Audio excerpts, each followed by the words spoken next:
Vienna awakens in mist and silence, a city where shadows linger not only in alleys but in memory. As a train slows its breath and a chapel door creaks open, secrets long buried beneath the weight of war begin to stir once more. This is a tale of names erased, identities hidden, and a candle lit not for justice, but for love remembered too late. Before we begin, I'd love to know where in the world you're listening from, and what time it is. Let me know in the comments. Let's step into the shadows of the past together. The wind had picked up by the time we stepped onto the platform at Gare de l'Est, and I remember distinctly the way it curled around my collar like a warning. The sky hung low and ashen, the kind of grey that makes one feel the day has never properly begun. The carriages lining the track, with their polished brass and creaking wood, seemed oddly silent beneath the chime of station bells. Somewhere to our left, a porter shouted something in clipped French, the sound sharp against the soft murmuring of travellers bound for Prague, Vienna, Budapest, names whispered with the weight of memory. Poirot, as ever, was untroubled by the chill or the haste. He stood beside me, immaculate in a dark overcoat, his gloved hands folded neatly over his cane. There was in his expression that curious alertness which always suggested he had already noticed something I had not. "It is the kind of day," mon ami said, pausing to glance up at the leaden sky, "on which secrets prefer to travel. N'est-ce pas?" I gave a non-committal murmur, mostly concerned with keeping my hat from being blown off by the erratic gusts. He smiled faintly and began walking toward our platform with his usual precision, as though he were stepping not into a train, but into the next chapter of something he had already predicted. The train bound for Vienna stood ready, the brass numbers gleaming faintly through the mist, and though I could not have said why, a strange unease had begun to settle over me, something in the stillness, something in the way the wind refused to rest. We were but a few steps from our carriage when it happened. Amid the shuffle of porters, passengers, and glances stolen behind scarves and fur collars, a woman passed between us, quickly, lightly, as if apologizing for interrupting the air. I might not have noticed her at all, had it not been for the peculiar flicker that crossed Poirot's face, the briefest tightening around the eyes, the tilt of his head. She wore a grey travelling coat, buttoned high, and a veil so fine that it caught the light like smoke. Her perfume, something old-fashioned and floral, with the faintest edge of lavender, lingered in the air a moment too long. She said nothing, no nod, no glance. But as she passed Poirot, her hand brushed his with a deftness that was almost imperceptible, and left behind a small folded piece of paper. Poirot looked down calmly, as if she had merely straightened his cuff, and slipped the note into the pocket of his coat, with the kind of quiet movement that escapes the attention of all but the most observant. "She had a purpose," he said softly, once she had passed into the crowd. "That much is certain." I blinked.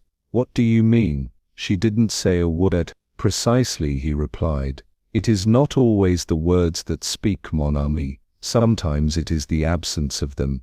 He turned toward the train door, pausing briefly to scan the departing figures, then gestured for me to follow. I looked back once more, but the veiled woman was gone, like the scent of her perfume, already swallowed by the crowd. We had scarcely settled into our compartment when Poirot withdrew the paper from his coat pocket and unfolded it with delicate precision. I leaned forward, intrigued. The scrap was torn, not cleanly, but roughly, as though it had been ripped in haste from a larger sheet. Its edges were uneven, and there was a faint crease along the fold, as if it had lived inside a glove or sleeve. The ink had faded in places, yet the hand was unmistakably urgent.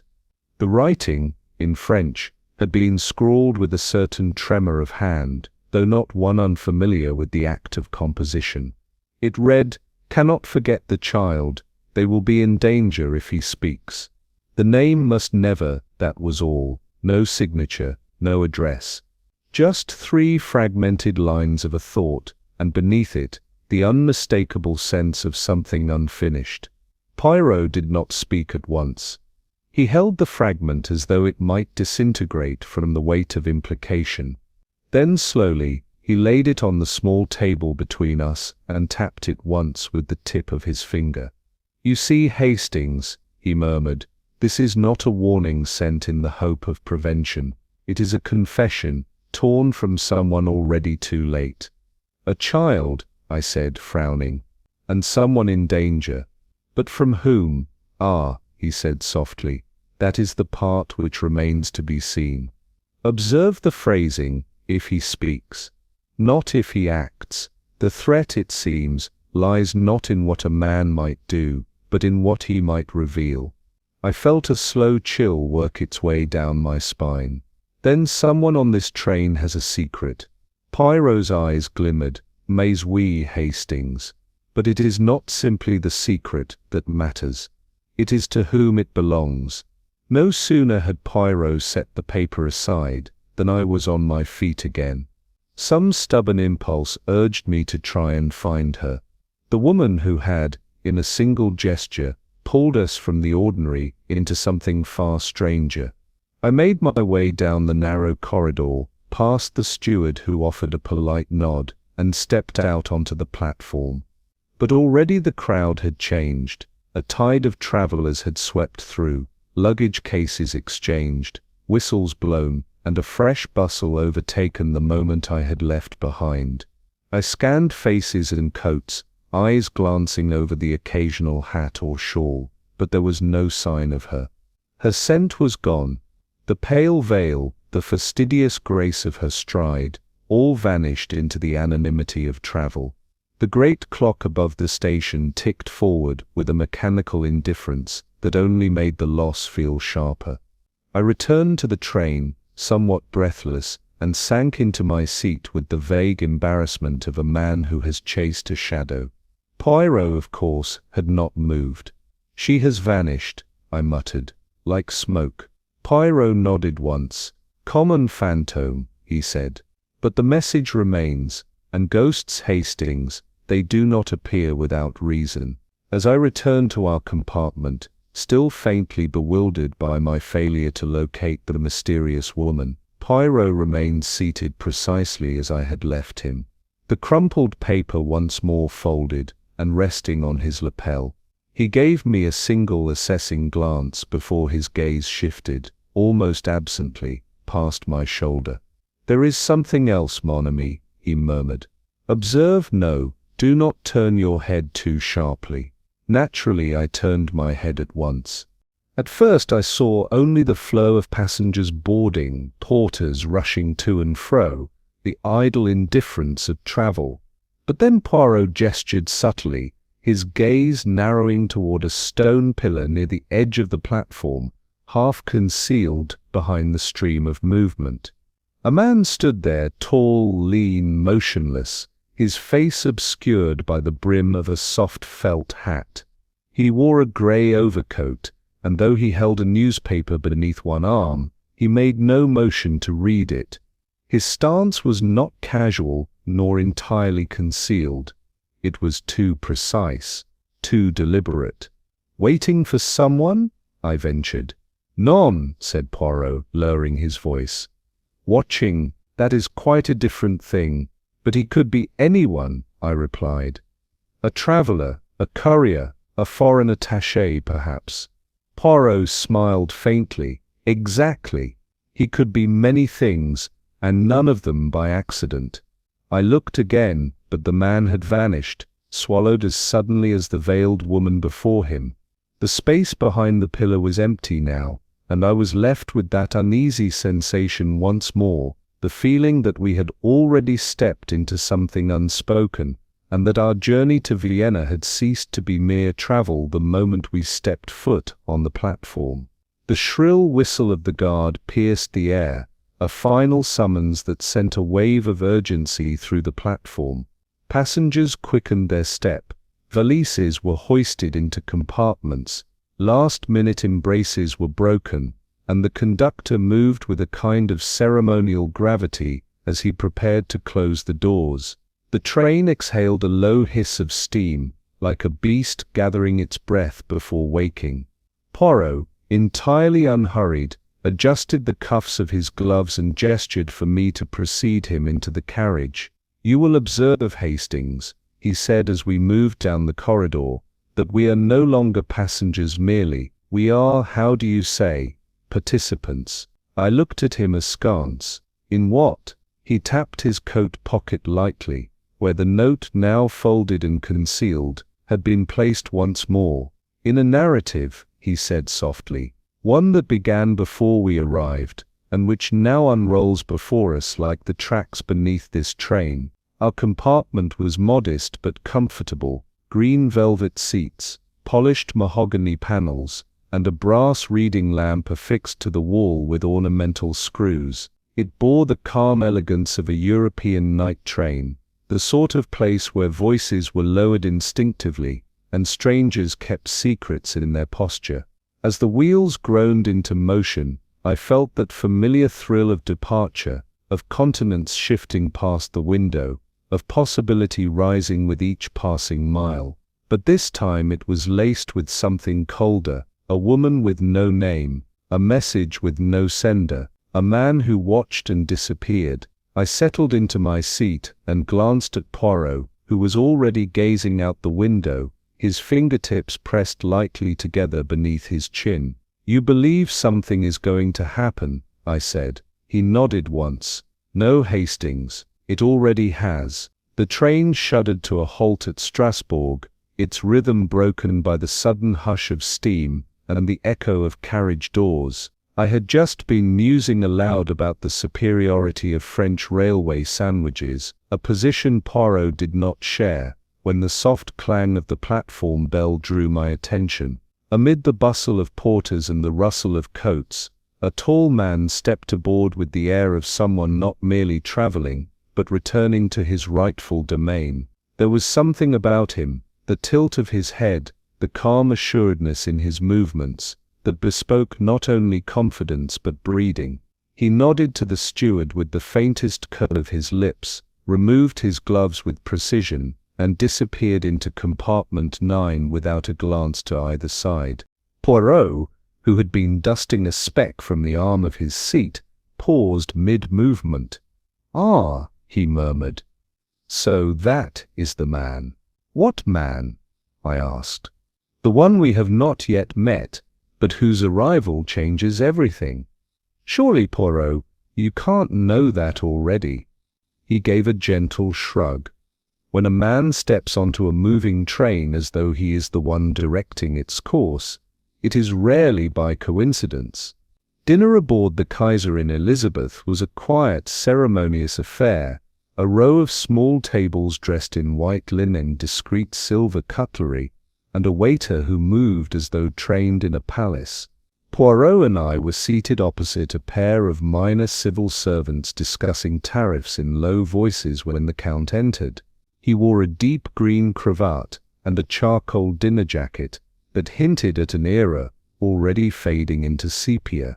His hair, silver at the temples, was swept back with an elegance that suggested he had once dined beside royalty. When his eyes met ours, I felt, unaccountably, as though he had already been briefed on our names. "May I?" he asked in fluent but faintly accented English, gesturing to the vacant chair beside Poirot. "The maître insists your table enjoys the finest company." Poirot smiled, a brief, courteous thing, and gestured for him to sit. "Captain Hastings," I introduced myself. "And my friend, Hercule Poirot," the Count finished for me, inclining his head. "The honor is mine. One does not traverse the continent without hearing tales." Poirot's eyebrows lifted slightly. "Flattery, monsieur, is always charming, though it must be handled with care. Like absinthe." A faint chuckle passed the Count's lips. Then let us raise a toast, gentlemen, to old stories and the names we forget to mention. There was something about his voice, smooth as velvet, but sharpened by something brittle beneath. And though he smiled as he raised his glass, I could not shake the impression that he was watching us, or perhaps only Poirot, with the eyes of a man long accustomed to seeing more than he revealed. Dinner had concluded with the quiet dignity befitting the line of carriages we occupied, and over the second round of brandy, served I noted with impeccable warmth, and precisely no fanfare, conversation turned to the cities that once glittered like crowns. Vienna, the Count said softly, cradling the glass between long fingers, was a poem once, Monsieur Poirot. Music in the morning, scandal at midday, and something like tragedy by dusk. Do you know it well? I have known it, Poirot replied, though whether one truly knows a city, or only what it chooses to show, is a matter of some debate. The Count smiled, but his eyes, I saw now, were distant, not vacant, but fixed on something behind the veil of years. I was a young attaché, he said. The opera, the salons, even the noise of politics, it all seemed a performance. But behind the curtains, he paused, took a slow sip. Ah, well, some curtains are never lifted.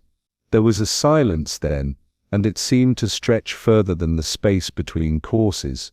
Poirot, studying him, spoke at last. You speak of ghosts, monsieur.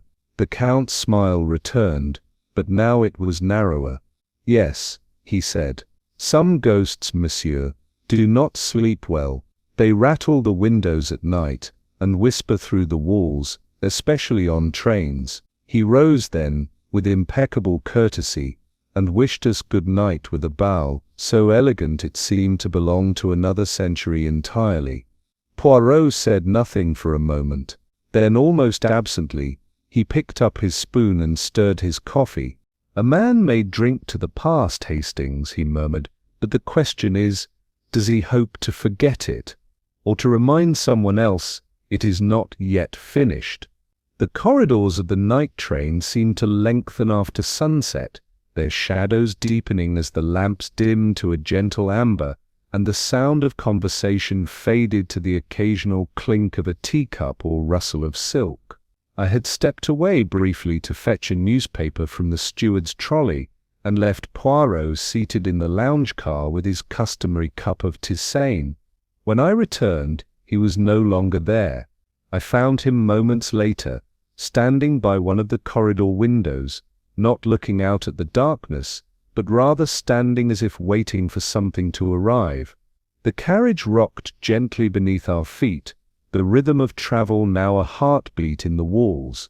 It was then that Count von Reichenau appeared. His footsteps were soundless, his presence sudden.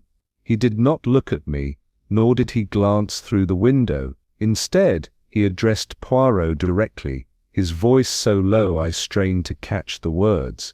There are many stations, he said softly, but few arrivals. Poirot tilted his head, neither surprised nor unsettled. Indeed, Count, but sometimes what arrives is not always expected. A pause, then the Count spoke again, not as a man indulging in metaphor, but as one issuing a quiet verdict. What was buried at Maria Zell, he said, did not remain buried. Poirot's eyes narrowed ever so slightly. Ah, he murmured, Maria Zell.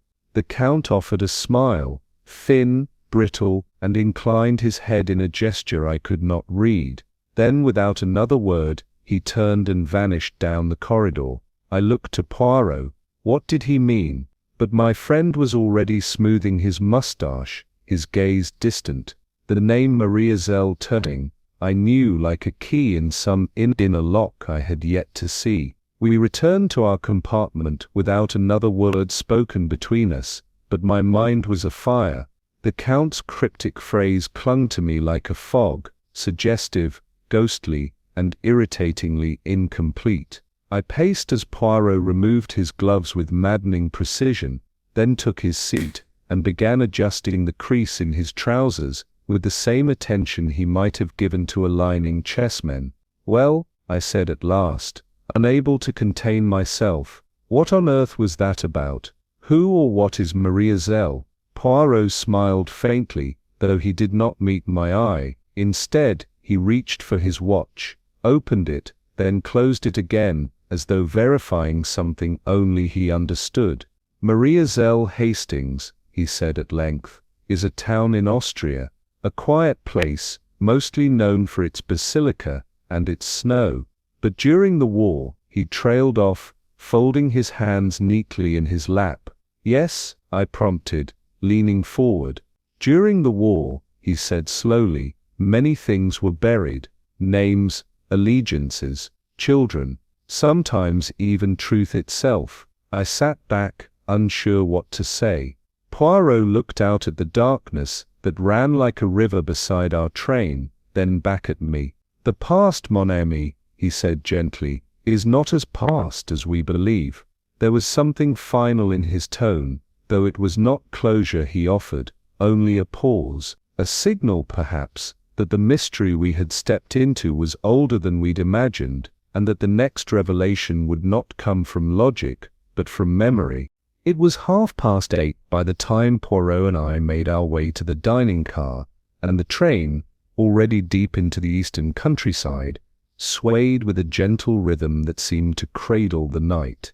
The dining carriage, with its polished brass fittings and rosewood panels, glowed under low crystal lamps that cast long, quiet shadows across the linen-covered tables. The light here was not made to illuminate, it was made to flatter. There were not many guests remaining for the later seating. Most preferred to dine early and retire to their compartments before the full hush of evening descended. Those who lingered were of a certain temperament, solitary readers, late conversationalists, or the kind of traveller who found sleep elusive and company suspect. A soft murmur passed between two gentlemen at the far end, while a German couple spoke in tones so measured they might have been sharing secrets in code. The steward approached with an air of discretion and familiarity, his steps so silent they felt choreographed. Poirot took it all in with a sweep of his eyes, the arrangement of the cutlery, the unevenness in the flower vase, the faint scuff on the silver salt spoon, each to him a detail with potential meaning. I, however, was drawn to something less minute. In the corner, beside the frosted window, a woman sat alone, framed by the folds of her fur stole and the stillness of her posture. She did not move, she did not glance about. And yet somehow it was she, not the setting, nor the shimmer of crystal, who made the car feel suddenly like the stage of a drama not yet begun. There was something almost theatrical in the way she sat, neither proud nor aloof, but with the composed gravity of a woman who had, long ago, decided how she would be seen. The fur she wore was mink, of excellent quality, but unfashionably full. Her dress, dark and without ornament, might have been decades old, but its line had not aged. A single brooch, pearl-set, oval, rested just below her collarbone, glinting whenever the train rocked gently against the night. Her meal had barely been touched. A fillet of sole lay cooling beside a glass of untouched wine, and her gloved hand, still gloved, even at the table, hovered near a napkin folded into precise symmetry. Yet her eyes, large and set deep beneath finely drawn brows, were not fixed on her plate, nor on the idle doings of the dining room. They were turned instead toward the window, where only blackness reigned. She was watching nothing, or perhaps something long vanished. Not the passing trees, for none could be seen. Not the stations, for they were long behind us. It was as though she were attending to a memory, still clinging to the pain. Poirot observed her in silence, but I felt his interest sharpen. He had a way of sensing grief, even when it wore satin and pearl. "She is not hungry," he murmured. "No," I agreed, "but she is waiting, for something or someone. Poirot gave a small nod. Or perhaps Hastings, she waits for what will not come. As our table was being set, the steward reappeared with a knowing inclination of the head. Monsieur Poirot, he said in that uniquely deferential tone reserved for the truly distinguished, may I present to you a most esteemed fellow passenger, Baroness Lemaire, of the Rue de Monceau. He gestured toward the woman in the corner, who at the sound of her name, turned slightly, just enough to acknowledge us. Her smile was faint and without teeth, the kind of expression more used to concealing than offering anything freely. Poirot stood with his usual crispness. Baroness, he said warmly, the Rue de Monceau, such a distinguished address. Paris still holds its memories, does it not? She gave a small nod, her voice velvet soft, and French accented. Memories, monsieur, yes, though I do not always hold them in return. Her eyes lingered on Poirot a moment longer than courtesy required. Then, almost as an afterthought, she added, "It is an honor to dine in such observant company." The steward returned with oysters, and conversation dissolved into polite murmurs. But Poirot's expression had changed. There was recognition now, not of the woman perhaps, but of the name. He said nothing, but a fine line had appeared between his brows. "Lemaire," he repeated later, half to himself. "Ah yes, that name has danced before." Over the first course, a delicate consommé served in porcelain bowls with gilt rims. Conversation circled around pleasantries. The Baroness inquired about our journey, our impressions of Strasbourg, and even expressed a mild opinion on Viennese architecture, though her voice bore that distant, half-resigned quality of someone who no longer expects to be surprised by conversation.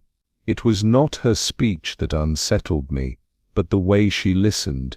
She was attentive, even gracious, but never once did her eyes truly meet mine. They drifted, not idly, but deliberately, just past the line of contact. It was as if she was afraid that to truly see someone might invite something back. Poirot, on the other hand, was at his most diplomatic. He spoke with gentle elegance, asking nothing direct, but steering the flow with that peculiar skill of his, drawing things from the silence more than the words. The Baroness took little wine, but her hands, still gloved, remained perfectly still on the tablecloth, save for a single moment when the steward brushed too close. Then, barely perceptible, her fingers tensed and drew inward, like a petal folding against an unseen chill. It was then that I saw it clearly. Beneath the charm, beneath the careful dress and practiced tone was grief. Not the kind that cries aloud or clutches at a handkerchief. No, this was older, polished smooth like sea glass, worn not on the sleeve, but in the curve of the spine, in the refusal to meet her own reflection in the window beside her. "She wears her sorrow like that brooch," I whispered to Poirot, "fixed in place, not forgotten, only permanent." Poirot's expression softened, but his eyes did not lose their watchfulness. "Yes," he said quietly, "and sometimes, Hastings, a brooch is not merely adornment, but a symbol. The question is, of what?" It was over dessert, a delicate apricot tart, which she did not touch, that the Baroness allowed herself a moment of candor. The conversation had meandered toward music, as it often does in the company of the Viennese, and I, in some fit of misplaced optimism, had brought up a Strauss concert I had attended years before the war. The Baroness smiled at the mention of the waltz, but it was not the smile of pleasure, it was something fainter and sadder. "Ah, Vienna," she said softly, her accent curling around the name like a lover's farewell. "The city of shadows and chandeliers, of secrets perfumed in bergamot and betrayal dressed in white gloves." Poirot inclined his head. "You have not returned since?" "Not since," she replied, the meaning implicit. Her voice was low but steady, the kind of steadiness one earns through practice, not peace. The Vienna I knew, she went on, vanished long ago, beneath boots, beneath silence. There was a pause in which even the clink of cutlery seemed to still. Then she added, with a subtle shift of tone, "But I return, Monsieur Poirot, all the same." He regarded her gently. "For nostalgia, madame." Her eyes turned to him fully for the first time, to reclaim what was stolen. There was no drama in her voice, no flourish, merely a statement, flat and irreversible. "And what," asked Poirot in a tone as soft as lace, "was stolen, Baroness?" She gave no reply. Only a slight, deliberate smile, not evasive, but protective, and the faintest tilt of the chin, like a curtain falling between audience and performer. The Baroness rose not long after, excusing herself with the effortless poise of someone born to silk gloves and farewell gestures. She thanked the steward by name, an old Parisian habit perhaps, and drew her stole tighter about her shoulders, as though bracing for a colder corridor than the one that awaited her. I rose instinctively, offering some gentlemanly remark about the lateness of the hour, but she gave me a nod so slight it might have been intended for someone behind me. Poirot meanwhile remained seated, his gaze fixed not on her departing figure, but on her eyes, or more precisely, on where her eyes had gone. "She watches," he said quietly, once she had left. I blinked. "Watches whom? Not you, not me, not the steward." But as she walked away, did you not notice? Her gaze paused at every compartment door, briefly, yes, but deliberately. I thought she was perhaps just disoriented. "Non, mon ami," Poirot replied. "That is not the glance of someone who has lost their way. It is the glance of someone who takes inventory." Inventory. Poirot tapped a finger thoughtfully against his chin. "There is grief, Hastings, and there is purpose. The Baroness possesses both, but it is the latter that interests me. And what do you suppose she is looking for?" "Stew!" Poirot's eyes glittered, and for a moment he did not answer. Then he murmured, "Not what, Hastings? Whom?" We returned to our compartment in silence, each of us caught in the tide of our own thoughts. The rhythm of the train felt slower now, as though the night itself had thickened and pressed against the windows with a hush of judgment. I leaned back into my seat, watching the countryside pass in unlit silhouettes, and tried to make sense of the woman we had just dined with. "She's suffered," I said at last. "You can see it in the way she holds herself, like someone who expects the worst and isn't surprised when it arrives." Poirot said nothing. He had produced his small dark leather notebook, the one he carried only when something disturbed the usual order of his thoughts, and was writing with small precise movements. "And yet," I added, "I can't decide whether I pity her or admire her. She seems so intact. For someone so clearly broken." Poirot did not look up. He finished writing, replaced the pencil in its loop, and closed the notebook with a soft snap. "There is a strength in grief, Hastings," he said gently, "but there is also danger." He set the notebook aside, and I caught a glimpse of the last words he had written, in his neat, almost feminine hand. "Eyes of the mourner, or the avenger."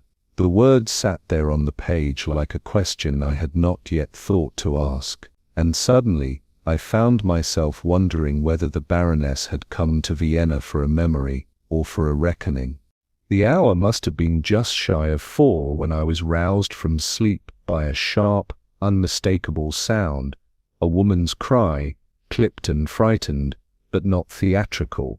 It rang out not in terror but in shock, and was followed by the low murmur of confused voices and the metallic rattle of a train corridor disturbed from its slumber. I was halfway into my dressing gown when Poirot, already immaculate in his robe and slippers, turned from the door with a look of calm determination. "Something has occurred, Hastings," he said softly, "and it is not the usual nonsense of a mislaid handbag or a quarrel over cigarettes." We emerged into the corridor to find the steward speaking hurriedly with a young maid in night clothes and apron, her hands clasped tightly at her waist, eyes wide and pale as porcelain. She gestured toward the rear compartment. "It was already like that when I opened the cabin," she stammered. "I was only going to bring in her tray." Poirot followed her pointing finger and led the way.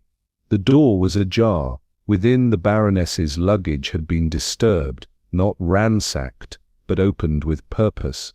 One of the brass-hinged valises stood gaping, its contents untouched save for the top layer, where the velvet lining had been pulled aside with surgical precision. Poirot crouched low, his fingers grazing the lock. "It was forced," he said quietly, "and not by one who feared noise. There was something surgical in the intrusion, no mess, no chaos, only the faint, unmistakable sense that something of great meaning had been taken, and taken by someone who knew exactly where to look." The Baroness arrived a moment later, her composure as intact as if she had been expecting to be summoned. She stepped inside with a regal stillness, her eyes falling instantly upon the open valise, yet betraying no more surprise than one might express at finding a window left ajar. "It has been touched," she said, as though confirming something already known to her. Poirot rose and gestured gently toward the disrupted contents. "Madame, I regret the intrusion, but I must ask you to verify what has been taken." The steward shifted uncomfortably behind us, clearly unused to scenes of this nature in his tidy realm, but the Baroness ignored him entirely. She walked to the case and rested one gloved hand on its lid. Her eyes flicked across the velvet, and in a voice that barely reached above a whisper she said, "There was a silver frame, oval, inside it, a child's portrait, and beneath the garments in the compartment, a medal, a military decoration, in a box of green leather. Both are gone." Poirot inclined his head solemnly. "And the value of these items?" She looked at him then, not coldly but with something dangerously near pity. "They are of no value, Monsieur Poirot. That is why they were priceless." She stepped back, her hand falling again to her side. "It was not a theft," she said. "It was a message." Once the Baroness had withdrawn, declining any offer of assistance or comfort, Poirot returned to the valise with a delicacy that was almost reverent. He did not disturb the rest of the contents, but crouched before the case with the stillness of a man consulting an ancient map. The velvet lining had been pressed over years into a shape of memory. Where the silver frame had once rested, a faint oval remained, the nap flattened by time and pressure. Within that oval was the faintest ghost of an outline, a child, no older than 5 or 6 perhaps, the impression of curls, shoulders drawn slightly forward. It was the kind of photograph one might place in a traveling case, not out of vanity but necessity, a talisman of something once held and since lost. Poirot stared at the shape for a long moment, then reached into the pocket of his dressing gown and withdrew a small folding magnifier. He ran the lens along the velvet, noting the clean disruption of fibers in one corner. "There," he murmured, almost to himself. It was not lifted carefully. It was taken in haste. I stood beside him, watching as he studied not the absence but the residue, the impression left behind by a loved object, the silence where a child's likeness had once quietly waited. "Someone knew where to find it," I said. Poirot nodded. "Yes, and knew what it meant." His fingers hovered over the indentation. "The frame was silver, yes, but it was not stolen for its worth. It was removed because of who it held, or," his voice dropped, "because of who might recognize her." He stood slowly, brushing a fleck of dust from his knee. It is not the image that frightens them, Hastings. It is the memory she threatens to return. Later that morning, at Poirot's quiet request, the baroness received us in her compartment. She had changed into a dark velvet gown, and though her expression was as composed as ever, I could not help but notice the faint tremor in the cup she held. The medal, she said, before Poirot could speak, was not for show. I did not carry it to impress or to parade. Poirot inclined his head respectfully. Of course not, madam, but it has been taken, and we must understand why. She looked down, fingers tightening slightly around the saucer. It belonged to my husband, she said at last, Major Armand Lemaire, an officer of the Austro-Hungarian army. He was awarded the Order of Maria Theresa in 1915, posthumously, though they did not yet know he had died. Poirot said nothing. He knew how to listen when pain surfaced like this, not as confession, but as recollection worn raw. He was executed, she continued, by firing squad, in Vienna, 1916, accused of betrayal, of treason against the crown. And was he guilty? I asked quietly. She turned to me with eyes that did not flinch. No, she said. He was loyal, too loyal. He refused to name others, and so they silenced him. Poirot's eyes narrowed slightly. And now, he murmured, someone has taken the medal meant to honor silence, in order perhaps to break it. She did not answer, but I saw in her eyes the shadow of that child again, the photograph that had gone. And suddenly I wondered, was it her husband they feared remembering, or the one who had remembered him all along? The corridor was quieter than usual that evening, the kind of quiet that announces itself. Most passengers had retired, and the carriages swayed gently in the dark, the passing countryside offering only glimpses of trees and pale lights in the distance. I had returned from a short stroll along the length of the train, and found Poirot seated once more at our compartment's table,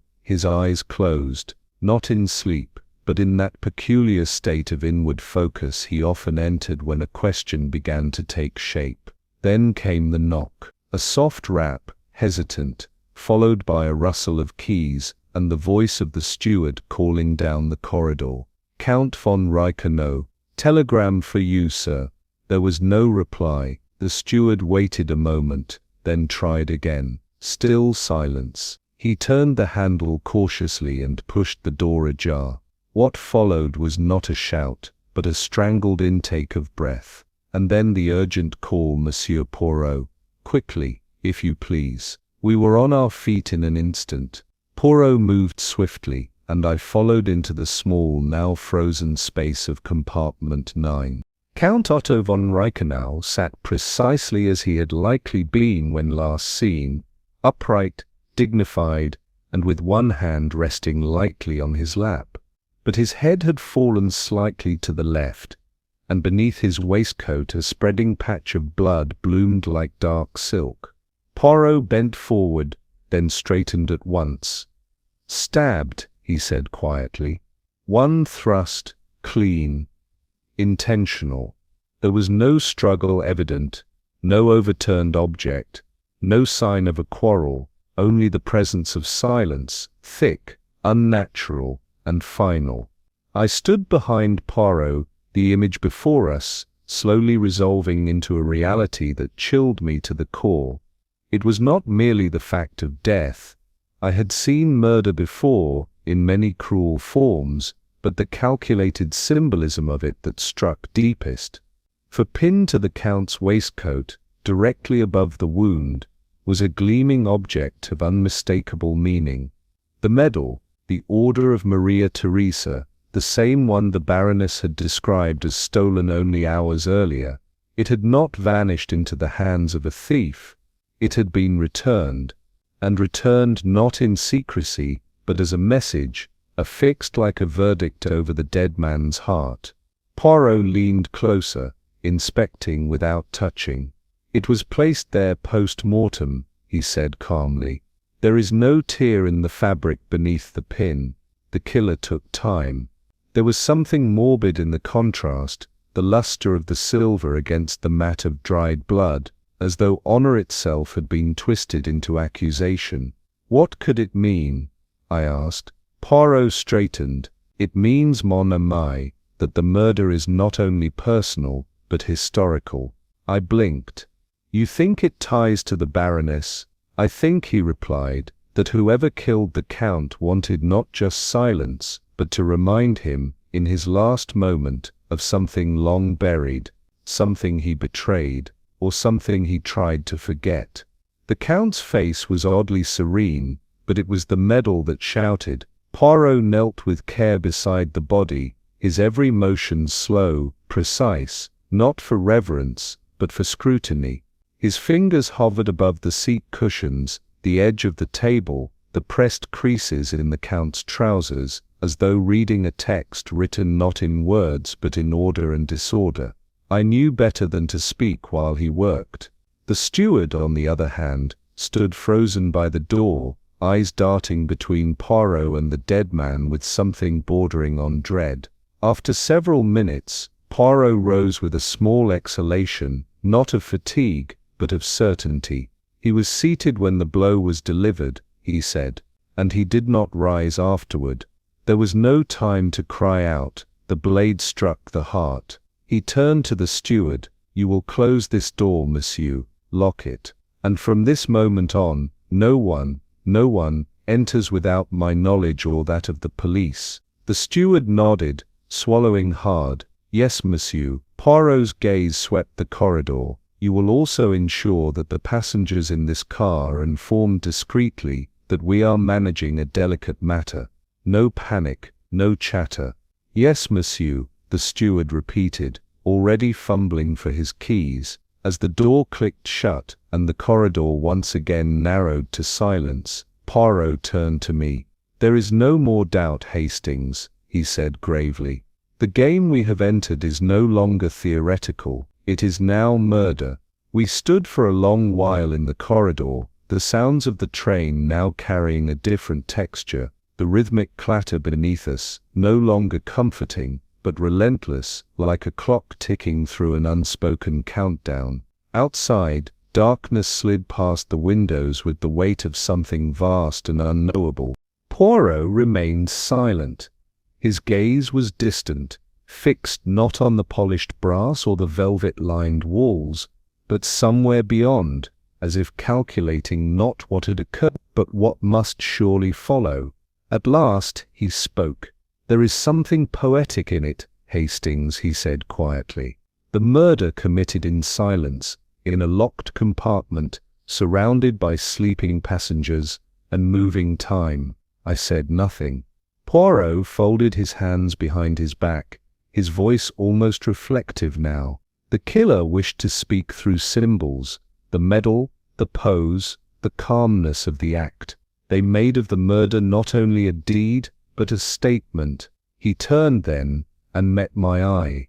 Now, mon ami, he said, the game has begun. And as the train hummed deeper into night, I felt something settle in the air between us, the heavy certainty that we had passed from suspicion to inevitability, that the true journey had only just begun. Morning on the train brought no sense of renewal, though the lamps gleamed softly and the stewards maintained their customary civility. There was something hollow in the air, an absence, as though every sound was shadowed by something left unsaid. As Poirot and I took our seats in the dining car, I could not help but notice how few eyes met ours. The coffee was strong, the rolls fresh, yet both seemed oddly flavorless to me. It was not fear that lingered among the passengers, but rather restraint, the kind of watchfulness that settles in when everyone has become, however reluctantly, a participant in something larger than themselves. A German businessman dabbed at his moustache, pretending to read the Neue Freie Presse, but glancing often toward the empty chair that had once belonged to Count von Reichenau. A young couple whispered too quietly, their glances tight and overburdened. The Baroness Le Maire was absent. Poirot, as always, seemed to take no notice. He buttered a croissant with the delicacy of a surgeon, and observed the room with a gaze that moved not from person to person, but from gesture to gesture, the slight tremor of a teacup, the too loud scrape of a spoon. "Murder," he murmured, almost as if to himself, "does not only silence one voice, Hastings, it teaches all others to sing in a new key." The china clinked on all sides, faint, delicate, but behind it echoed the tension of something building, a moment waiting to break. He was seated at the far end of the carriage, a thin young man in a crumpled collar and spectacles, too large for his face. He stirred his coffee with anxious circles, his leg bouncing beneath the table with the energy of someone whose nerves were always several seconds ahead of his surroundings. Poirot approached him with the gentleness of a man offering no threat. I followed, noting how the young fellow's shoulders stiffened at the sight of us. "Monsieur Lang, is it not?" Poirot began, and at once the man's face betrayed recognition, not of Poirot, I suspected, but of the weight behind his presence. "Yes, sir, Felix Lang." Poirot inclined his head. "May we join you?" The boy, for he seemed little more than that, nodded mutely, and I slid in beside him, as Poirot took the seat across. "You were in the dining car last night," Poirot said softly, "when the Count dined." Lang swallowed, the movement exaggerated by his long neck. "Yes, you recognized him." A long pause. "Not at first, but I thought he looked familiar, from before, years ago." "Go on," said Poirot. Lang's fingers twitched against his saucer. He wasn't called von Reichenau then, it was Reiner, Otto Reiner. I was just a junior then, at the Hungarian legation." Poirot leaned back, ever so slightly. "And you are quite sure?" Lang nodded, his voice shrinking. I never forget a voice, but whether it was fear or memory that trembled in him, that I could not tell.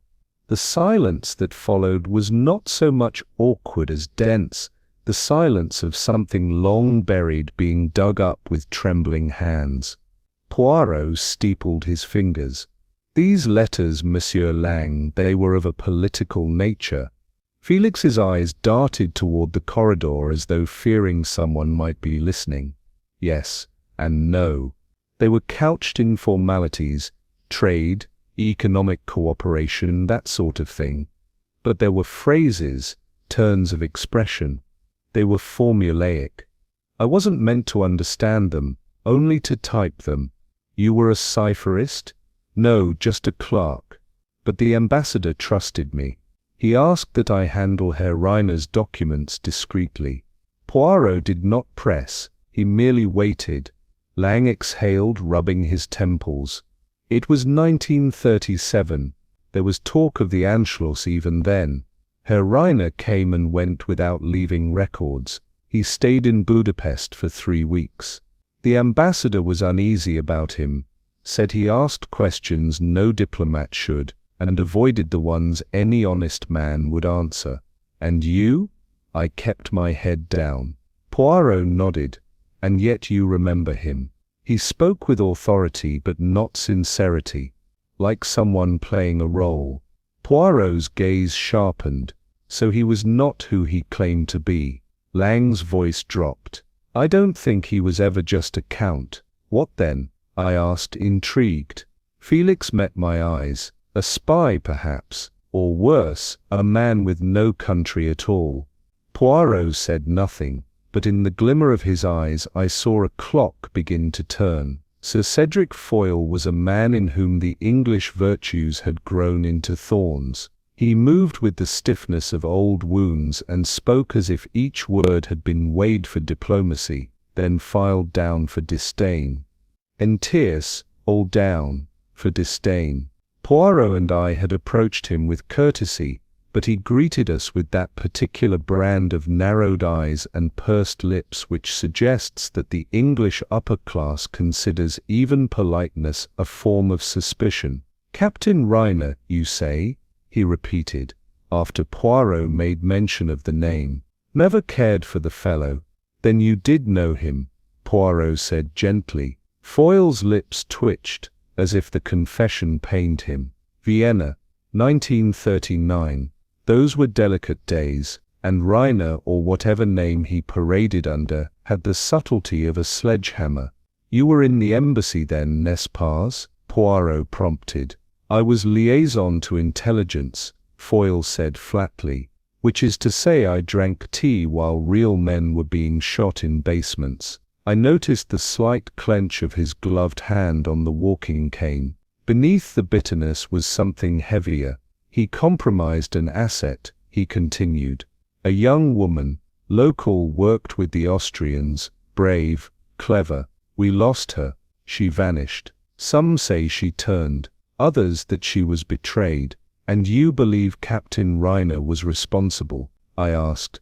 Sir Cedric's eyes locked on mine, old, hard and rimmed with frost. I don't believe it, I know it.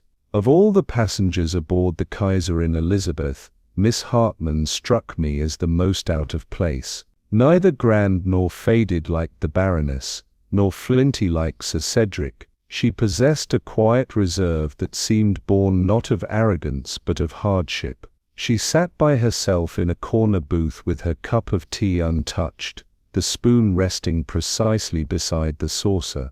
Her gloved hands remained folded on the table as if she feared they might tremble if left to their own devices. Poirot, ever courteous, offered her a respectful greeting. She nodded in return, her eyes dropping instantly. I understand, Poirot began, that you once worked as a governess for a Viennese family? She gave a cautious smile. The von Eberts, until the Anschluss. And the child, a girl, Cecily, precocious, very musical. Poirot's gaze softened. And the man who taught her piano? She hesitated. He came only a few times. A friend of the father's, or so I was told. But you remember him? She glanced down at her gloves. He had a ring, heavy, gold, a lion's head. He would drum it on the side of the piano when the girl missed a note. The Count wore such a ring, I remarked. She nodded. Then it was him. And the child? Poirot asked softly. Her voice, when it came, was nearly a whisper. Taken. In 39. They came in the night. I never saw her again. There was a silence then, the sort that no inquiry can fill. Poirot did not press further, but I noticed how he lingered a moment longer than necessary, on the way her gloved hands gripped each other, not protectively, but penitently. When we returned to our compartment, the movement of the train had become a lulling rhythm against the wheels, steady, measured, as though marking the passing of not just time but revelation. Poirot sat down with precision and drew from his pocketbook a small pencil, the point kept immaculate. With a calm deliberation, he drew a triangle on the hotel stationery he'd appropriated earlier. At each corner, he wrote a name. Reichenau, he murmured. The diplomat, the patron, the man of breeding. He moved to the next corner. Rainer, the one who moved through embassies like a whisper. The traitor, the guest who never left a record. And the last, Rosa, a musician, a name on a certificate. The ghost. I looked at the triangle. You believe all three names belong to the same man? Poirot gave a small shrug. Perhaps, perhaps not. But they form a shape, mon ami. And shapes, like motives, do not occur at random. I studied the page. If he was all three, then what was his truth? That, said Poirot softly, depends on who remembers him, and why. The train rocked gently as it passed through a cutting, and for a moment the silence in the compartment felt almost sacred. A triangle, three names, one man, and now, one body. But the ghost, it seemed, was not yet done speaking. I confess, I found myself turning over the statements we had gathered with growing confusion. Sir Cedric saw a traitor.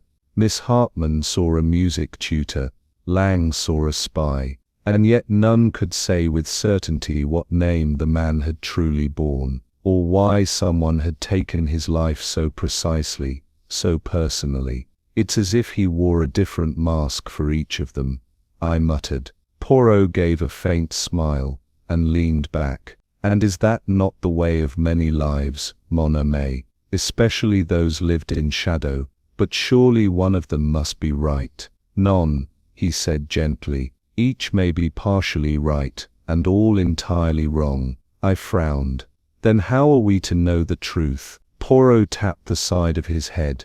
By listening, not only to words, but to what they avoid, to tone, to silence, to contradiction. He folded the paper with the triangle, and tucked it into his breast pocket. Truth, he said quietly, is not a single thread, Hastings. It is a tapestry, frayed by time, stitched by bias, and sometimes torn by fear. And with that he closed his eyes. But I somehow could not.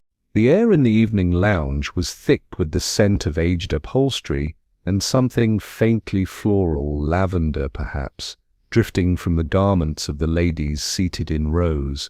Poirot and I entered quietly, careful not to disturb the concentrated hush that seemed to settle like dust over the audience. In one corner, framed by a velvet armchair of deep plum, sat an elderly violinist, his back straight, chin poised, and the bow in his hand moving with the restraint of age and the elegance of memory. The light from the gas sconces flickered, casting a subdued warmth across the room. One could almost believe we had stepped not into a lounge on a moving train, but into some long-lost salon of the Habsburg twilight. The notes he played were gentle, tentative, yet held that rare quality, the ability to still the breath in one's chest, if only for a moment. Poirot leaned slightly forward in his chair, fingers steepled, expression unreadable. I watched him watching, not the violinist, but the listeners. Always it was the audience who revealed more than the stage. I did not yet know what we were about to witness, only that, in that flickering glow, something older than memory had begun to stir. The tune shifted, subtly at first, a mere modulation from the familiar to the foreign. The violinist tilted his chin slightly, drawing his bow with slower deliberation, and the melody unfurled like old lace, delicate, mournful, and tinged with something unspeakably private. The notes no longer danced, they wept. It was then I noticed the change not in the music, but in those who listened. The Baroness Le Maire, seated 3 rows ahead of us, sat utterly still. Her posture, so often regal and relaxed, had grown taut, as if the very sound had turned to ice against her spine. Her eyes remained on the violinist, but I saw her lips part slightly, not in recognition, but in something close to disbelief. Miss Hartman, on the other hand, lowered her gaze at once. Her hands, still gloved, gripped the edge of her shawl with a trembling restraint that betrayed more than fear, memory, a long dormant sorrow perhaps, or a truth that had lain buried too long. No one else in the lounge stirred. It was as though the air itself had recognized the shift, grown reverent and still. The gaslight flickered in rhythm with the bow's glissando, and for one elongated breath, I had the sensation that we were all trespassers, uninvited witnesses to a private grief. Poirot turned his head slightly, watching both women, not the musician. His eyes were narrowed, precise. "This is not merely music, Hastings," he murmured. "It is an unspoken name." The final bars of the melody shivered into silence, not broken, but absorbed, as if the velvet curtains and upholstered chairs had drawn the sound into themselves like secrets returning home. Baroness Le Maire raised her chin half an inch, and blinked, but not quickly enough to disguise the welling of tears at the corners of her eyes. They glistened, restrained but undeniable, like a betrayal of the poise she so carefully curated. One slipped free, traced the contour of her cheek, and vanished into the softness of her stole. She made no move to wipe it away. Miss Hartmann sat as if her body had folded inward, her head bowed, her shawl clutched tightly around her shoulders, fingers knotted in wool. I saw now that it was not mere discomfort, but an act of concealment. Her mouth moved faintly, perhaps a name, or a line of the song, mouthed silently, as if invoking something from long ago. For a moment, the weight of their shared reaction unnerved me. It was too exact, too simultaneous to be coincidental. Grief, yes, but not a general grief. It was the grief of recognition. Popov remained seated, still as a figure in carved ivory. He said nothing, made no note, but his gaze flicked between the two women, his mind, I knew, already mapping the possibilities. When at last the audience murmured their polite applause, it sounded like the wrong ending, a too modern punctuation to a message written in the language of shadows.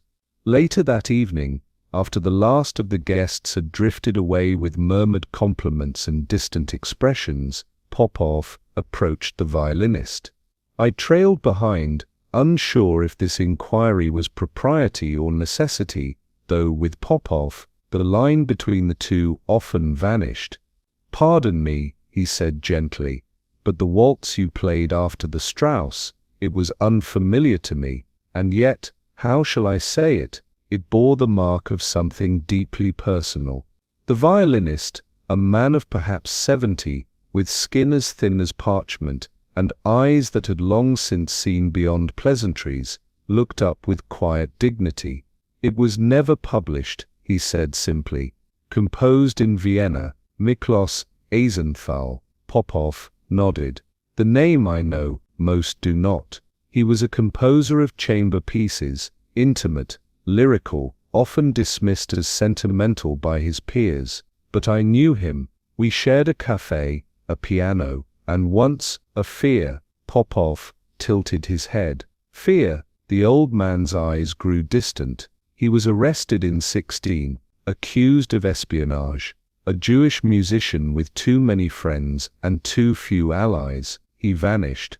"The waltz, written for a girl," the man replied softly. "She never heard it. I found the manuscript in his rooms after they took him. I have played it only 3 times in my life." Popov was silent a long moment. "And tonight, the violinist whispered. I saw her face in the crowd. We had returned to our compartment, the flicker of gaslight in the lounge, now a memory, but its strange resonance still lingering in the marrow of my bones." Popov remained silent for a long while, seated opposite me, hands together under his chin, in that attitude of prayer that so often signaled the spinning of thoughts. "You remember, mon ami," he said at last, softly, "the Count, before his untimely demise, spoke of having studied music in Vienna, did he not?" I nodded. "He mentioned once having attended performances at the Konzerthaus, before the war changed everything, as he so dramatically put it." Popov gaze sharpened. "Indeed, and among those performances, it would seem, was one given in the winter of 1960, a small recital, intimate, attended only by the select few, those with privilege, with influence, and among the performers, Miklos Eisenthal." My breath caught slightly. Then he knew him, perhaps not intimately, but enough to know his face, his sympathies, his vulnerabilities. "You think?" "I think," said Popov, "that in a city where a whisper could become a death sentence, the Count had ears, and a motive. Perhaps he traded information, perhaps it was the price of survival, or the coin of ambition." I found myself chilled, despite the warmth of the compartment. Popov, voice dropped further. "The betrayal of a man like Eisenthal would not be recorded in ledgers, Hastings. It would echo, quietly, like a waltz never published, in the faces of those left behind." The morning brought with it a fragile, overcast calm.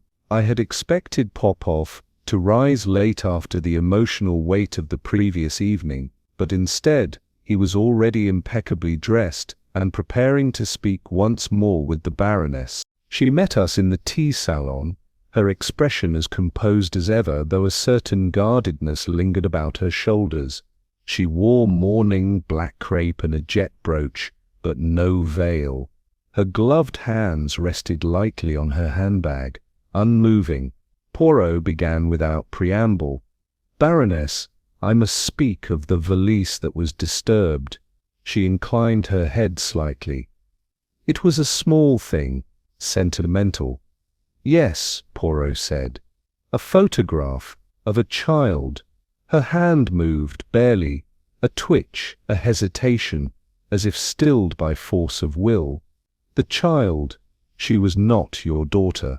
The baroness paused, then exhaled through her nose.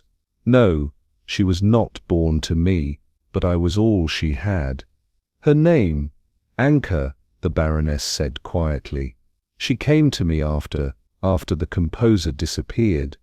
I never knew the full truth, only that she had been left in the care of a governess, handed off in panic. They feared arrest. I was young then, but I had means. I claimed her as mine." Poirot's eyes softened. "And the medal, baroness, did he give it to you?" "No," she said. "But it was his. I stole it back, after he was taken." I sat stunned, the threads slowly drawing themselves together. Night settled once more over the train as it crossed the Austrian border. Poirot had returned to our compartment, his demeanor calm, though beneath it I sensed a deep and deliberate reflection. "Music, Hastings," he said, "is not merely sound, it is memory, memory that has learned to sing." I glanced at him, uncertain of his meaning. "That waltz," he continued, "it stirred not just grief, but identity. Do you understand? To those who have buried too much, beauty can become dangerous. It opens what was sealed." He reached into his pocket and withdrew his small notebook, tapping it gently. "It is not always the crime that reveals the truth, Hastings. Sometimes it is the reaction. A tear held too long, a name not spoken, a silence between bars." He leaned back, eyes on the ceiling. The melody was a fingerprint, and someone tried very hard to wipe it away. And in that quiet hum of wheels upon steel, I felt it, the past pressing forward, like footsteps from a locked room. It was not long after breakfast when a discreet note arrived from the baroness, requesting Poirot's presence in her private compartment. I offered to accompany him, but he shook his head with a quiet gravity and went alone. When he returned some 20 minutes later, his manner had taken on that rare air of hush, not sadness precisely, but reverence. Without a word, he drew from his coat a thin envelope, its corners worn, its surface creased and stained. He placed it on the table between us, his fingers resting upon it as though it was something fragile, a letter from the dead, perhaps. "She has trusted me," he said softly, "with a piece of the past. It is not proof, Hastings, but it is pain made permanent." He opened the envelope and drew out a single black and white photograph, a group of a dozen men and women, all standing close together before what looked to be a snow-laden wall. Their clothing was ill-matched and plainly worn. Some smiled, some did not. One man held a violin case, another wore a Red Cross armband. Poirot's eyes moved slowly across the faces, each a chapter frozen mid-sentence. "This, mon ami," he murmured, "is the orchestra of ghosts." Poirot placed the photograph upon the tabletop and leaned in, his gaze narrowing in that way I had come to associate with deep absorption. I leaned closer myself, though the faces were faded and the print yellowed by time. "There," Poirot said at last, tapping a finger lightly to the lower corner. "Do you see, Hastings? She is there." I peered at the image. Standing slightly apart from the others, nestled between two older men, was a slender girl of perhaps 8 or 9, her hair pulled back into a rough braid, her dress too large at the sleeves. She clutched a small paper flower in her hands. Beside her stood a man I recognized from the portrait Poirot had previously described, Miklos Eisenthal, the composer. His features were gentler than I had imagined, and his hand rested on the girl's shoulder in a way that conveyed both familiarity and urgency. "She is not named?" I asked quietly. "None," Poirot replied. "But there, look." He pointed to a corner where the photograph had once been annotated. A series of initials had been written faintly beneath each figure, now blurred with age. The child's initials read simply A.E. A for anchor, I asked. Poirot nodded. And E for Eisenthal. There was a stillness in the compartment then, broken only by the distant rhythm of the train. Poirot spoke once more, almost to himself. "She was not hidden by accident, Hastings. She was hidden by someone who knew the music must continue."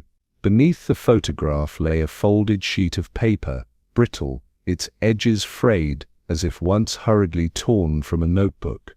It bore a list in faint pencil, each line beginning with a code name: Larkspur, Falcon, Ash Tree, Waltz. The writing, though smudged by time, still retained an air of urgency, the sort one finds in letters written on borrowed time. Poirot examined the page with delicacy. Some names had been crossed through in firm, decisive strokes. Others bore small marks beside them, a question mark, a date, or more ominously, the word arrêté. "These," Poirot murmured, "are not names, Hastings. They are lives recorded in cipher and extinguished in silence." He ran his finger down the page until it paused upon a curious mark, 3 lines drawn through a name with a heavier hand, as though the writer had wished to obliterate it from memory. "That one," he said, "was not merely forgotten, it was erased." I bent to look. Who was it? Poirot traced the name, as though conjuring it from the ink. "Captain Reiner, the Count," I breathed. Poirot nodded. He was not only the betrayer, he was the beneficiary. These names, mon ami, they were traded like coin. A pause lingered between us. "But what of the names left untouched?" I asked. Poirot's eyes darkened. "They are either dead, or they are watching, and either way they know we are looking." We were in our compartment, the train moving through Austria's early dawn, when Poirot laid out the worn list of codenames beside a folded letter taken from the Count's personal effects. I watched him, puzzled, as he extracted a small magnifying lens and began comparing minute strokes in the 2 documents. "You see, Hastings," he murmured, "these letters, this flourish on the capital R, the manner in which the cis is rounded like a treble clef, they are the same, identical. It is not merely resemblance, but authorship." I leaned over and squinted. "You're saying the Count wrote the resistance list?" "Part of it, yes. That alone is telling. But what makes it damning is that he annotated it. He marked through names, those arrested or killed, and beside others, he left symbols. These were not the marks of someone being hunted. These were the quiet symbols of someone watching." I swallowed hard. The notion that the Count had not only betrayed his countrymen but had meticulously recorded their fates chilled me more than any blade could. Poirot continued in a soft, restrained tone, as though speaking to the silence rather than to me. "He was no pawn, Hastings. He orchestrated betrayal with precision, and then surrounded himself with the very people he had doomed." "But why?" I asked, nearly whispering. "To gloat?" Poirot's eyes did not move from the page. "None. I believe it was to see whether guilt could age into something forgivable." Poirot was not yet satisfied. He turned the paper delicately, then shifted the light toward the margins, where the pencil faded as though time itself had tried to erase the truth. "Observe, Hastings," he said. "There is a change in pressure here." The handwriting falters. the line thickens. Another hand continued the work. Indeed, near the bottom of the page, the final 3 names had been written with a heavier touch, as though the pencil had been gripped tightly, perhaps even trembling. The script was less confident, the letters uneven. "One sees this often," Poirot remarked, "in documents written under emotional strain. The weight of the wrist shifts, not from age, but from despair." He leaned back, folding his arms. The first names were marked by the Count, and I would wager those were trades made coldly, for power or favor. But these final names, they were added after, possibly by someone who saw the betrayal unfold and could not live with silence. "A witness," I suggested. Poirot nodded. "A witness or a penitent." I hesitated. "You think the murderer," said possible. "But more than that, Hastings, someone here knew these names not as codes, but as faces. Perhaps they were compelled by anguish. Or perhaps they feared that if the truth came fully to light, it would destroy what little remained of the memory they sought to preserve." He paused then, eyes half closed. "And so, mon ami, we must ask not who condemned, but who wept while doing so." The train had begun its slow approach into Vienna. Fog clung to the windows, as though even the city itself were reluctant to be seen. I sat beside Poirot, turning the list over in my hand, still bewildered by its quiet horror. "You believe then," I asked, "that the motive was not vengeance?" Poirot nodded slowly. "Non. It is tempting to think so, is it not? That someone slew the Count in retribution for lives betrayed. But I begin to believe it was something more subtle, more painful." He steepled his fingers. "The murder, it was precise, restrained. One wound, no violence beyond necessity, and the placement of the medal, Hastings, not thrown aside in hatred, but pinned deliberately, as though to remind, or to restore." I frowned. "Restore?" Poirot's gaze turned distant, to silence a voice that might at last tell truths long buried, or worse, distort them. "So someone killed him," I murmured. "Not to avenge the dead, but to preserve their dignity." Poirot looked at me gravely. "Sometimes, Hastings, a secret is not destroyed by hatred. It is buried, carefully, by those who loved too deeply to let shame undo memory." It was a single word, hastily penciled on the back of the photograph, Anneliese. And in that moment, as Poirot pressed the name beneath his finger, he turned to me with a rare stillness. "Hastings," he said quietly. "It was not the baroness's daughter we saw in the photograph." I stared at him. It was Miss Hartmann herself, a child hidden in plain sight. She was not caring for a legacy. She was the legacy. And as the train pulled into the grey edge of Vienna, I understood that the case we thought we'd been solving was not one of justice, but of memory, longing, and the sorrow of lives unlived. The train crept into Vienna beneath a blanket of silver mist, its wheels sighing against the rails like an exhausted pilgrim. The city rose out of the morning fog, not with grandeur, but with melancholy, a cathedral dome here, a spire there, as if memory itself was shaping the skyline. Poirot stood at the window of our compartment, his arms folded, his gaze fixed on the soft blur of the awakening city. The silence between us was not awkward. It was heavy with knowledge yet unspoken. "Vienna," he said softly, "is a city that remembers what it dare not say aloud." With that, he turned to me with grave formality. "It is time, Hastings.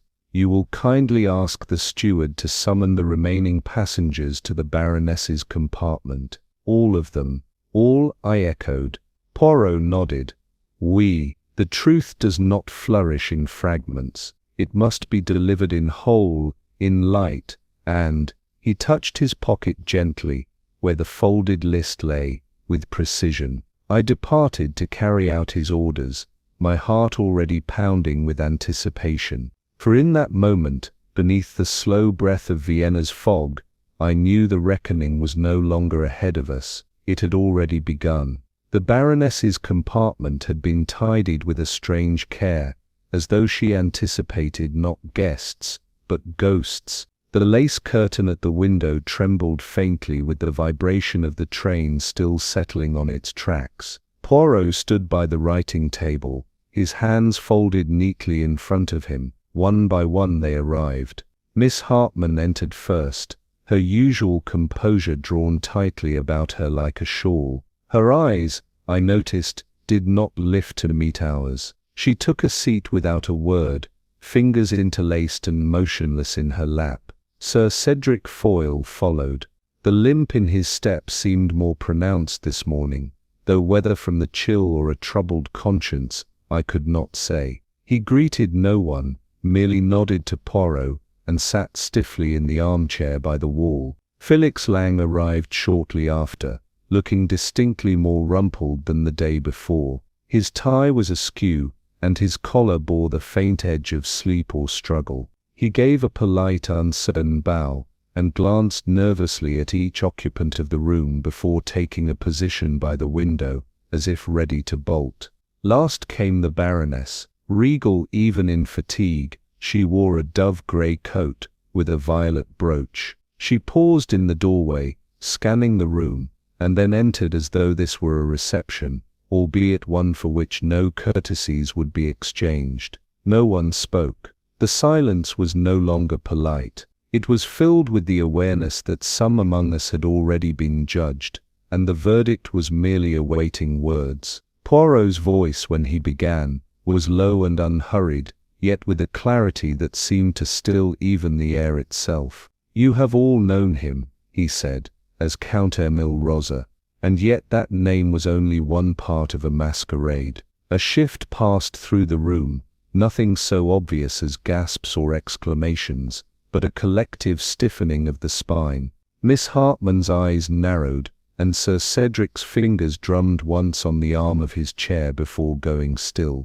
"He was also known," Poirot continued, "to some of you as Captain Erich Reiner of the Austro-Hungarian intelligence, and to others, in whispers perhaps, as Karl Reichenau, an early name used in his youth among diplomatic circles. 3 names, 3 roles, 1 man."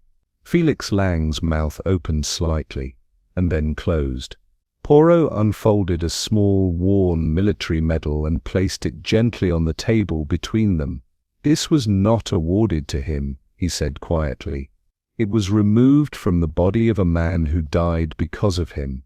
A man betrayed in Vienna during the winter of 1916. He allowed the words to settle. Rosa, Reiner, Reichenau. He was not merely a chameleon, he was a collector of identities, of secrets, of leverage. During the war, he did not choose a side, he positioned himself between them, for profit, for survival, for something darker still. I could hear my own breath.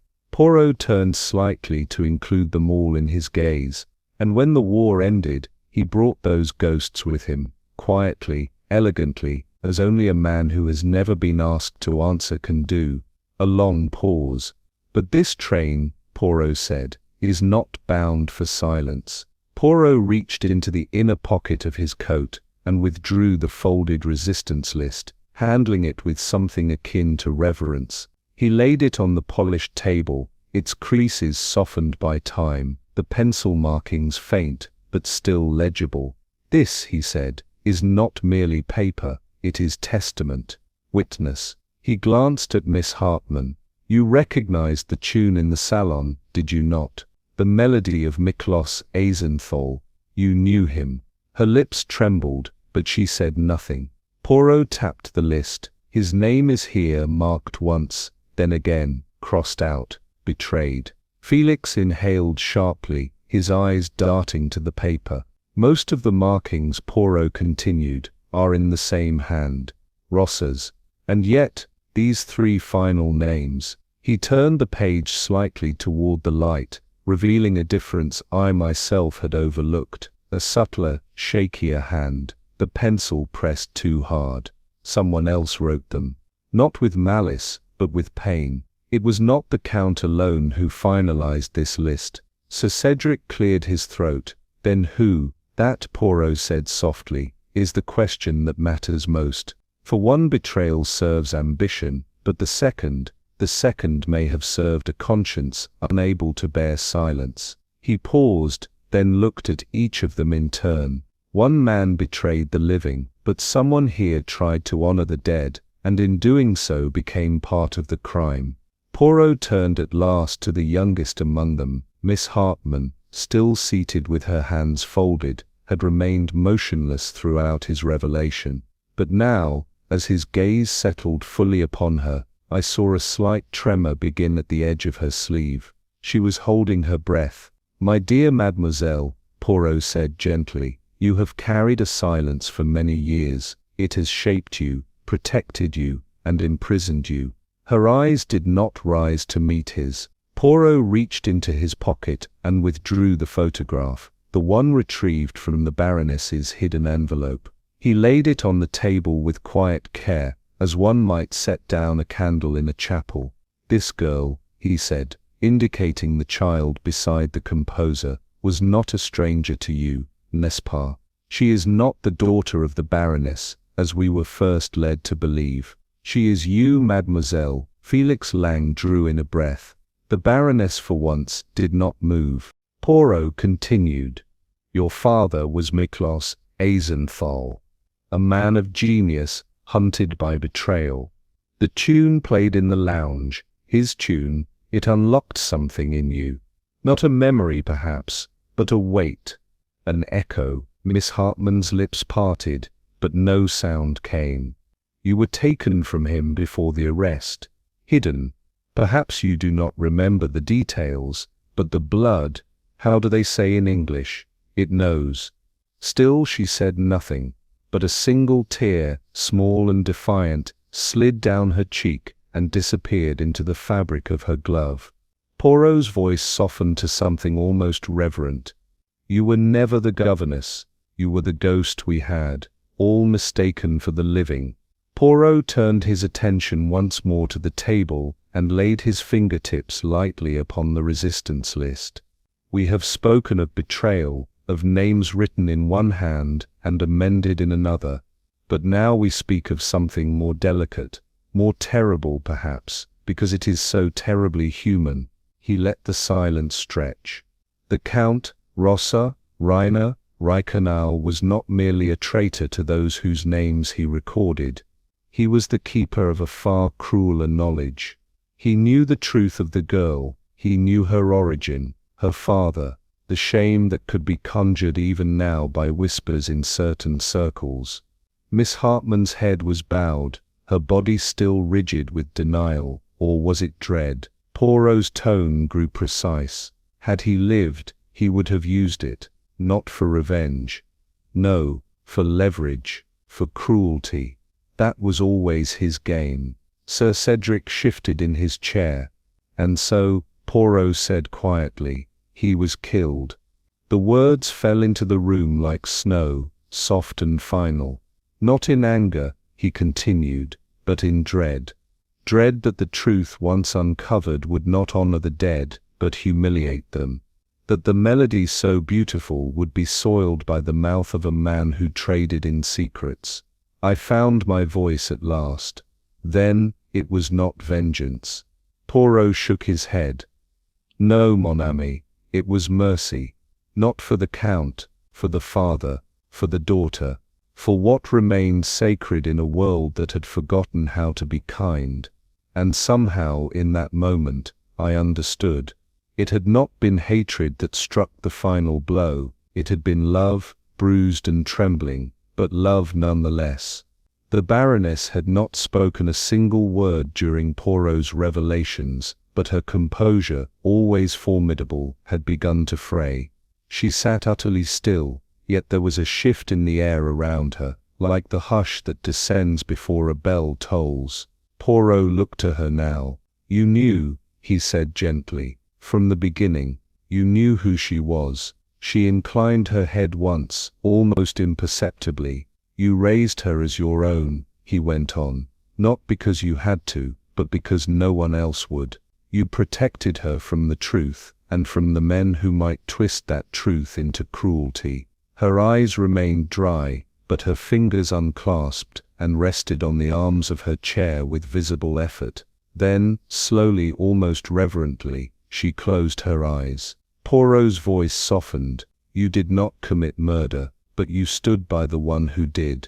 You bore the silence." Still she did not speak, but the room understood. Miss Hartman's gaze lifted toward her, and in that quiet glance I glimpsed something neither maternal nor submissive, but something older, deeper, a gratitude that required no words, a bond forged not by blood, but by shelter in the storm. Poirot stepped back. "In a world of cowards," he said, not without admiration, "you chose the harder path. You chose to remember the dead with dignity, and in doing so she had become something rarer still, a woman who loved enough to be hated, if only to keep another soul from being hunted." As the train hissed and stirred for its final halt, Poirot stood with his hands folded, the list now returned to his pocket, the photograph resting like a relic on the table. The room had not moved in many minutes, yet it felt as though we had all aged years within it. "The law," Poirot said quietly, "is a blunt instrument. It strikes, it binds, it punishes, but justice, justice listens. It pauses, sometimes it forgives." No one replied. He turned to me, and though his expression remained composed, I saw the rare weariness in his eyes.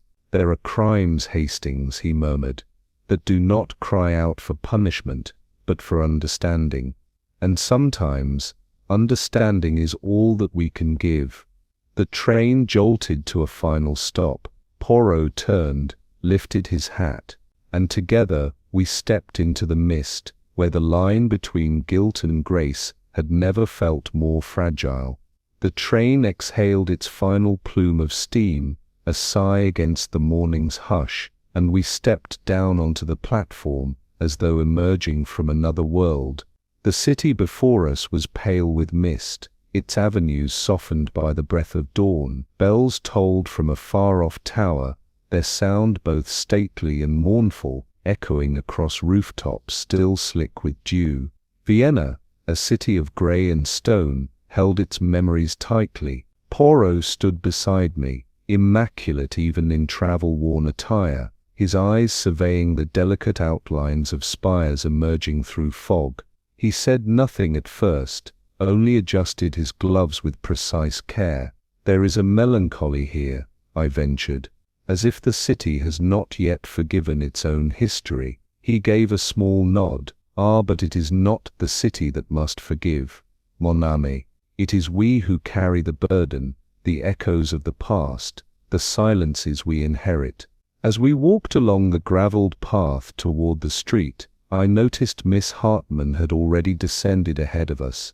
Her posture was poised, but distant, as though each step was a movement backward in time, towards something unfinished, and in her hand she still held the envelope.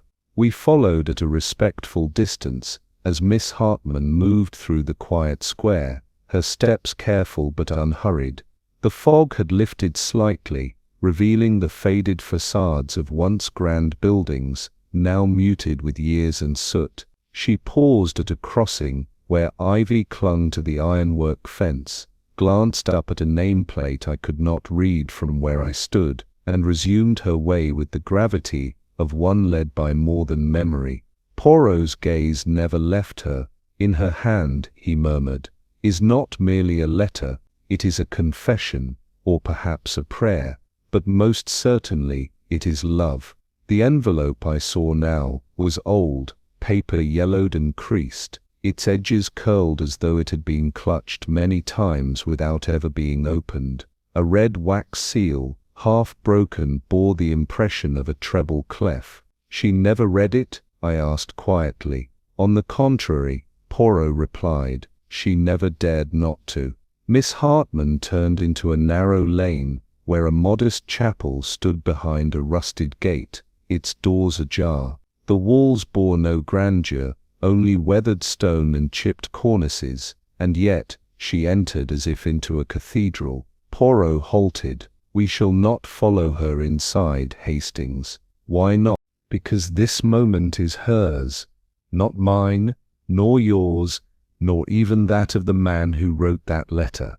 It belongs to the child who waited and the woman who never let go." Through the open chapel doors drifted the faint scent of beeswax and damp limestone.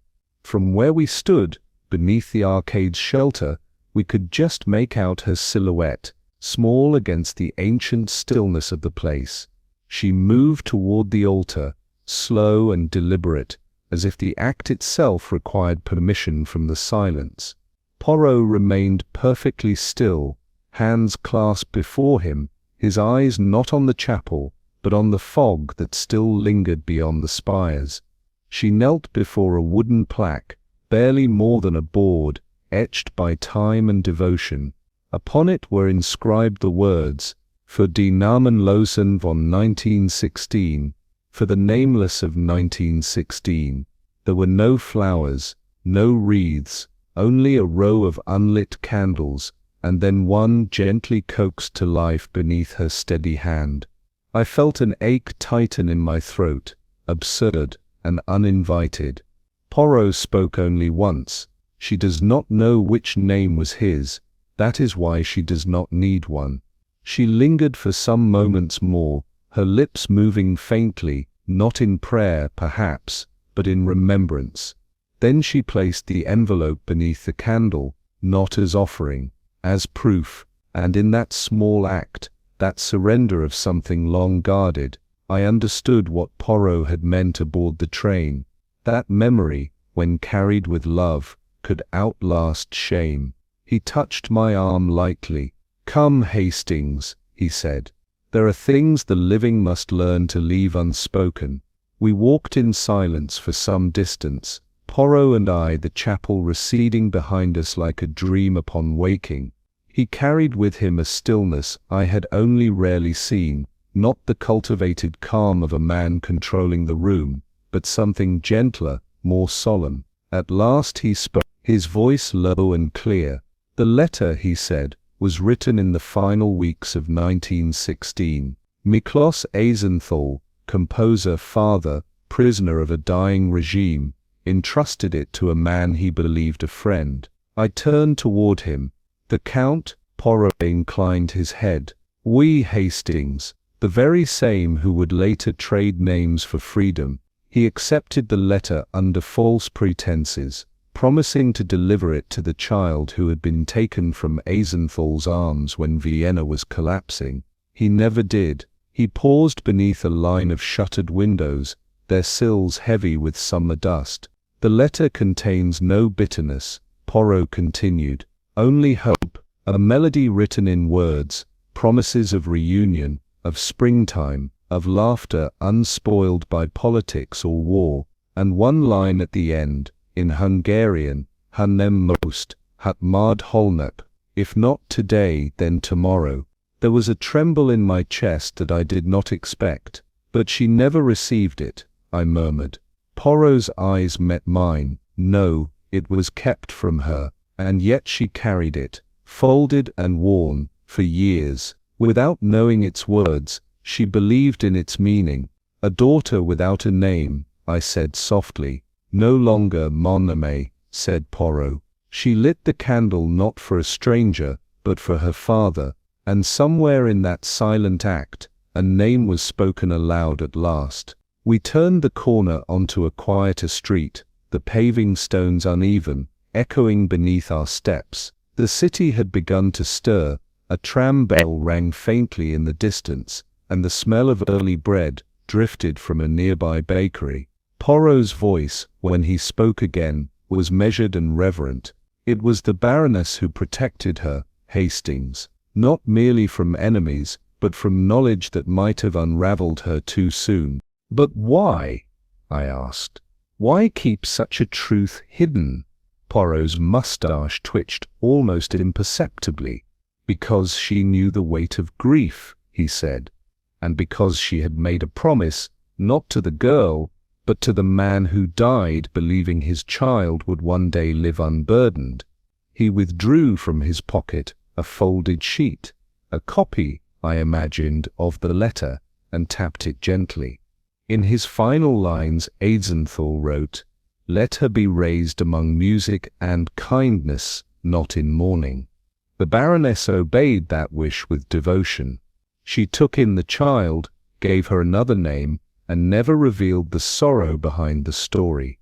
"And yet she hired her as a governess," I said slowly. Poirot gave a nod, "to keep her close, to shelter her, and perhaps, in time, to prepare her." I glanced toward the chapel behind us, now little more than a silhouette. "And now," said Poirot, "the promise has reached its end. The truth has been spoken, and the child has become a woman who chooses what to remember and what to forgive."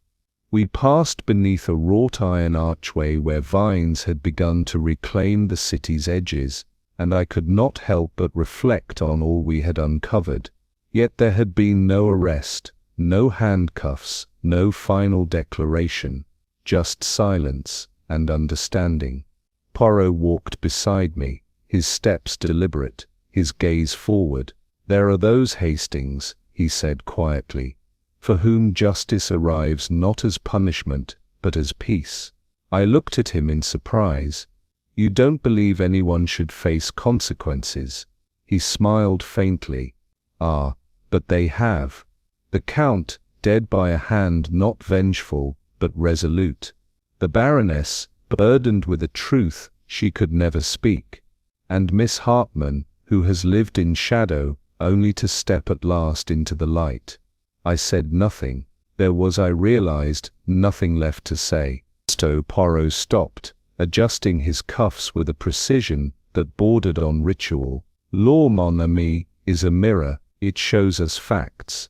But justice sees with the heart, and sometimes it finds no crime at all, only sorrow, carefully kept." I watched the morning sun break gently through the mist, gilding the rooftops in a hush of gold. Poirot took a final breath, deep and even. "The past does not vanish, Hastings, but it can be laid to rest." And with that, he turned, and we walked on into a city where bells tolled not for the guilty, but for those who had waited long enough. Sometimes, the truest justice is not shouted in courtrooms, but whispered in candlelight, through remembrance, through silence, through mercy. In a world fractured by betrayal, perhaps the deepest wound is not what was done, but what was hidden to protect a fragile heart. Would you have carried the truth, or buried it forever? If this mystery moved you, give the video a like, share your thoughts in the comments, and don't forget to subscribe for more stories that linger long after they end.